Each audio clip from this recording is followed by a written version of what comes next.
So the one thing I will tell you sitting there is realizing there's so much opportunity to learn, and the room that you're in will determine what you take away from that experience. And if you're in the wrong room, you're going to stay small. So the number one thing, and this is what I learned when I was in there, is I got to get in a bigger room. I got to get with people that are making things happen right now.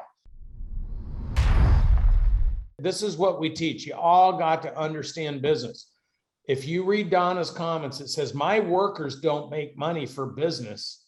We are a service business. Donna, every person on your payroll is making money for your business. They're either freeing up your time to generate revenue, they're delivering a product or service that somebody is paying for. And the more people you can get to do the work doing that, the more revenue you can generate. So just so everyone understands, is every employee that works in a business, every employee is responsible for supporting the business and generating revenue. And when the business generates revenue, it should target 250,000 of revenue to 500,000 for every person on the payroll that costs you around 85 grand. So just so we're clear, every person that works in a business is responsible for contributing to the success and the revenue of the business, or there's no point in paying them. All right, Michael, let's go to your question. All right. So obviously I've got material costs in like a bathroom model and so on. So if I've got a project that's 20,000 total revenue, I'm paying my sub 8,000 and I got 3,000 in material costs. Essentially, that is part of that material cost is part of that total revenue, correct? So yeah, so everything's a cost of the revenue. So when you're all done generating the revenue, you want to target 20 to 25% profit margin. A lot of contractors, because they don't manage their money and they don't manage their collections, they end up running 3 to 8% and then they go broke. Yeah. Because you got to go buy the product for the next job. So you're always working in arrears. You're always backwards. That's why going to Finance Essentials and understanding how to build a business profitably by setting up reserves and knowing what your key performance indicators, your what do you call them? Metrics. What are they called? Metrics. Brandon and I get aligned on these sorts of things because it's easy in business. I went to a fancy school where they taught fancy business concepts, and Brandon did not go to any fancy school. He learned probably like many of you have learned, which is through a significant amount of experiences, a significant amount of getting punched in the face. But he and I oftentimes debate, and then we land somewhere on the differences between things like metrics or key performance indicators and just all of those fun things. So in our organization, in our world, we have key performance indicators for our business. Key performance indicator would mean it's a key performance indicator of the business. And then departments and team members inside that business all have metrics that are associated with moving the key performance indicator. Yeah, so you think of metrics being the micro and key performance indicators being the macro. You could have 3 to 5 metrics to hit one key performance indicator. Exactly. All right. I tell you, man, we're going to be taking some notes. We're going to help you guys blow it up. And if you find value in this little tiny conversation of peeling the onion open a little bit, peeling it back, then I promise you over 3 days with us at the 10X Business Bootcamp.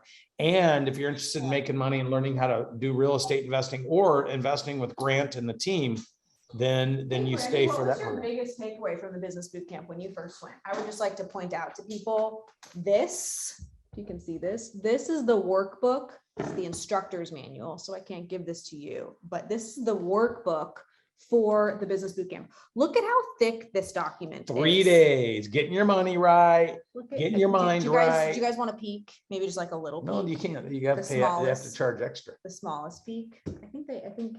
Look. Get me. Okay. Oh, okay. No getting your money screenshots. right, getting your mindset right, getting your people right, getting your marketing right, getting your sales right. What's your favorite section? What was your biggest takeaway the first time you attended it? Because we attended it just like you.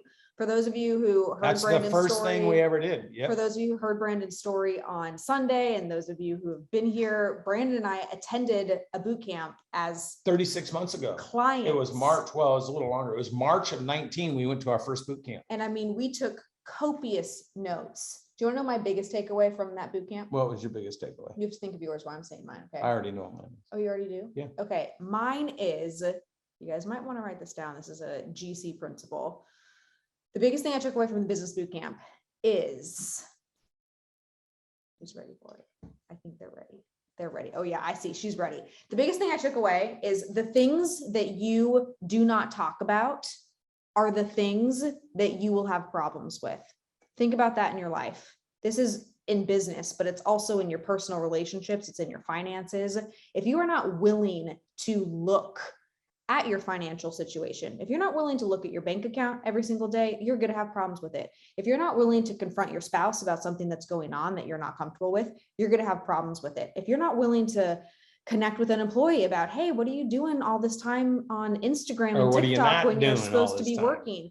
You're not willing to look at it. The things that you will not look at are the things that you have problems with. That was my biggest, still to this day, my biggest like boom, aha at that business boot camp. What was yours? You know, mine was, I was a very successful business owner, and I had just enough success that I fooled myself of what success actually looks like. I was not thinking big enough. I wasn't putting myself out there. I had no social media. I wasn't, I would use cover of, oh, I'm a sophisticated business owner. I don't do those kind of things. Mr. And Sophistication. so look, I'm just telling you guys, because you could be. And when I went into that first boot camp, my net worth was over $75 million.